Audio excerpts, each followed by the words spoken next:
Hello my dear friends of class 11th. Hope you are safe and sound at your home with your family. Dear friends, इस समय हम unit and dimension chapter में dimensional analysis पढ़ रहे हैं। आप सभी अवगत हैं और कल हमने डायमेंशनल एनालिसिस उसके एप्लीकेशंस क्या हैं, अनुप्रयोग क्या है, ये हमने जाना था। ठीक है, आज हम डायमेंशनल एनालिसिस का यानी कि द्विमीय विश्लेषण का पहला जो अनुप्रयोग है, ठीक है, what is the first application? Conversion of a system of unit to another one. एक सिस्टम ऑफ यूनिट को दूसरे सिस्टम ऑफ यूनिट में कन्वर्ट कैसे करते हैं ये हम सीखेंगे। देखिएगा एक चीज़ यहाँ पे, यूनिट्स का कन्वर्जन करने के लिए आपको उस फिजिकल क्वांटिटी का डायमेंशनल फार्मूला ज्ञात होना आवश्यक है। या तो आपको दिया रहेगा क्वेश्चन में या आपको ज्ञात होना चाहिए। ठीक है, तो हमारा पहला एप्लीकेशन नोट करें, conversion of one system of unit to another one. बच्चों, यह जो कन्वर्जन करते हैं एक फैक्ट पर आधारित है। It is based on the fact that the magnitude of a physical quantity remains the same what ever may be the systems of unit. जब कभी किसी फिजिकल क्वांटिटी को एक सिस्टम ऑफ यूनिट से दूसरे सिस्टम ऑफ यूनिट में convert करते हैं तो उसका जो मैग्नीट्यूड होता है अर्थात मापांक होता है, मापांक किसे कहते हैं? न्यूमेरिकल वैल्यू और यूनिट्स का मल्टीप्लिकेशन। ठीक है, वो सेम रहता है, याद रखेंगे इस चीज को। So mathematically let u1 and u2 are the units of measurement of a physical quantity say capital Q and small n1 comma small n2 are the corresponding numerical values, then that physical quantity capital Q equals NU, so N1 U1 equals N2 U2। Obviously अगर बात करें यहाँ पे आपको first system में आपको N1 U1 और second system of unit में U2 पता हो तो आप N2 की वैल्यू पता लगा सकते हैं। कैसे? Obviously N2 equals N1 into U1 over U2। इस फॉर्मूले को यूज करेंगे हम लोग यहाँ पे। चलिए आगे बढ़ते हैं, देखते हैं कैसे डायमेंशनल एनालिसिस का यूज करेंगे। Let M1 comma L1 comma T1 and M2 L2 comma T2 be the size of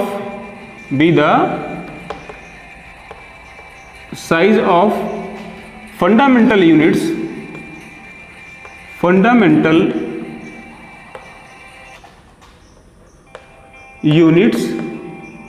in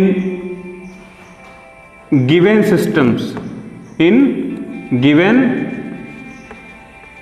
systems, okay. मान लेते हैं कि M1 L1 T1 और M2 L2 D2 क्या है? ये यूनिट्स की साइज हैं जो हमारे सिस्टम दिए गए हैं। पहले सिस्टम में M1 L1 T1 साइज है मास, लेंथ और टाइम की, और दूसरे सिस्टम में जो है मास, लेंथ की और टाइम की जो साइज है वो M2 L2 T2 है। सपोज करो आपको मैंने बताया है यहाँ पे आपको डायमेंशनल फॉर्मूला दिया रहेगा। So if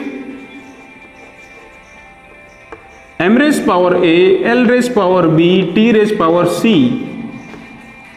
be the dimensional formula,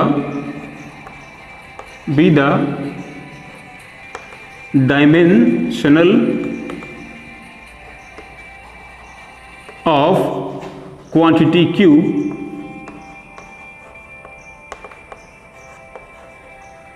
then u1 first unit को लिखेंगे। u1 इक्वल्स क्या हो जाएगा जरा बताइए? u1 इक्वल्स आपका हो जाएगा फर्स्ट सिस्टम में यूनिट की साइज M1 L1 T1 है, so M1 raise power a, L1 raise power b and T1 raise power c, ये यूनिट की साइज हो जाएगी। राइट, इस तरीके से अगर बात करें दूसरा जो यूनिट होगा u2 को हम लोग लिखेंगे इस तरीके से, u2 equals M2 raise power a, L2 raise power b and T2 raise power c। Correct? So therefore आप यूज करें इस फॉर्मूले को। N1 U1 equals N2 U2. So implies that N2 equals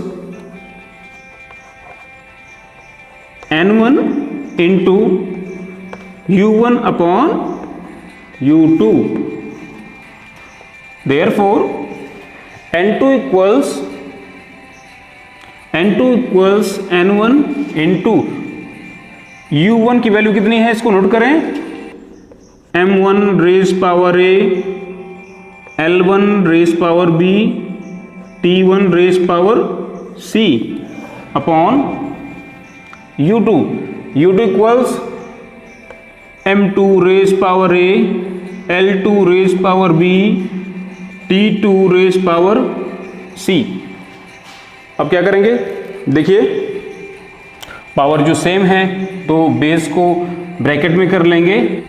N2 equals N1 into M1 upon M2 whole power A, M1 upon M2 whole power A into L1 upon L2 whole power B, L1 upon L2 whole power B into T1 upon T2 whole power C, T1 upon T2 whole power C.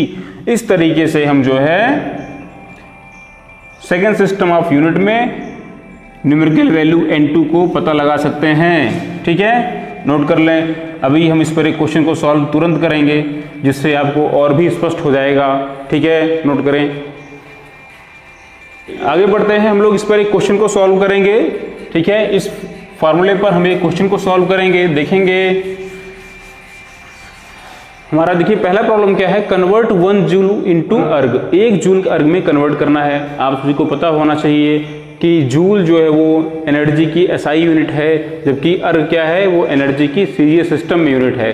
So SI system unit और CGS system unit, CGS centimetre gram second फ्रांसीसी system है, और SI क्या है, international system है जो आजकल चल रही है. ठीक है, इसमें देखिए ध्यान से M1, L1, T1. इधर बात करें अगर M2, L2, T2. मास को मेजर करते हैं किलोग्राम में, लेंथ को मीटर में, टाइम को सेकंड में. सो इधर आपका क्या हो जाएगा, किलोग्राम. ठीक है, और 1 किलोग्राम बराबर क्या होता है आपका, 1000 ग्राम होता है.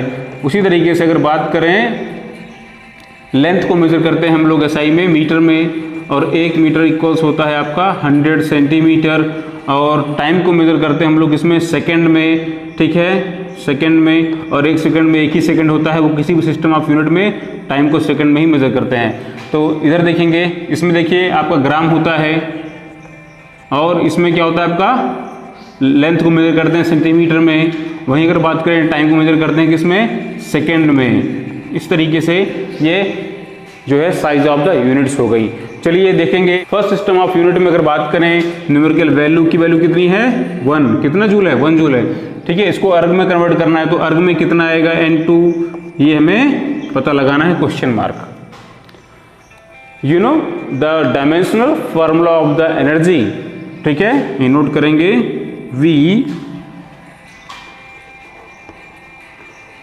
we know that dimensional formula of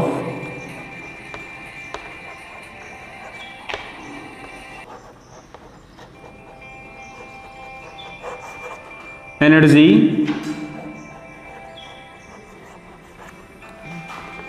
is mL2T minus 2. ये इसका डायमेंशनल फार्मूला होता है. N2, देखिए N2 के लिए फार्मूला क्या होता है, नीचे आपको दिया गया है. N2 इक्वल्स क्या होता है, N1. So therefore N2 equals N1. N1 की वैल्यू कितनी है, याद करें इसको. ठीक है, N1 मीन्स आपका हो जाएगा यहाँ पे 1 into M1 upon M2. First देखिए M1 अपॉन M2 कीजिए, दोनों को ग्राम में लिखिएगा. ठीक है, M1 upon M2 whole power कितना हो जाएगा, देखिए देखिए मास की पावर कितनी यहाँ पे 1 है, तो यहाँ 1 लगाएंगे। इसी तरीके से L1 अपॉन L2, सो L1 अपॉन L2, और डायमेंशनल फार्मूले में किसकी कितनी पावर है, इसकी 2 है, तो यहाँ पे 2 अप्लाई करिए, ठीक है। इसी तरीके से आगे देखते हैं टाइम की पावर कितनी है, -2 है डायमेंशनल फार्मूले में, सो T1 upon T2 raise power आप -2 अप्लाई करेंगे। चलिए आगे बढ़ते हैं तो N1 इक्वल्स आपका 1 है, ठीक है, N1 इक्वल्स आपका 1 है, इनटू देखेंगे मास को 1 किलोग्राम मीन्स 1000 ग्राम, ठीक है, and 1 gram, so M1 upon M2 करेंगे तो 1000 अपॉन 1 हो जाएगा, 1000 upon 1 raise power 1 into L1 upon L2, देखिए L1 means 1 metre means 100 centimetre and L2 means 1 centimetre, so 100 centimetre upon 1 centimetre, 100 by 1 raise power 2 into time T1 upon T2, second SI में भी time को major करते हैं second में, और CG system में भी मेजर करते हैं किसमें, सेकंड में, so 1 upon 1 and raise power -2। इस तरीके से 1 इंटू 1000 upon 1 raise power 1 that is 1000 into 100 upon 1 raise power 2 that is 10000 into 1 upon 1 that is 1 raise power -2, और आपको पता है 1 की कितने भी पावर हो उसकी वैल्यू 1 हुई होती है, सो आपका आंसर आएगा 1, so therefore 1 into 4 into 3 that is total 7, so 1 into 10 to the power 7, so इसलिए आपकी N2 की वैल्यू हो गई 10 to the power 7, so therefore 1 joule equals 10 to the power 7 erg. Answer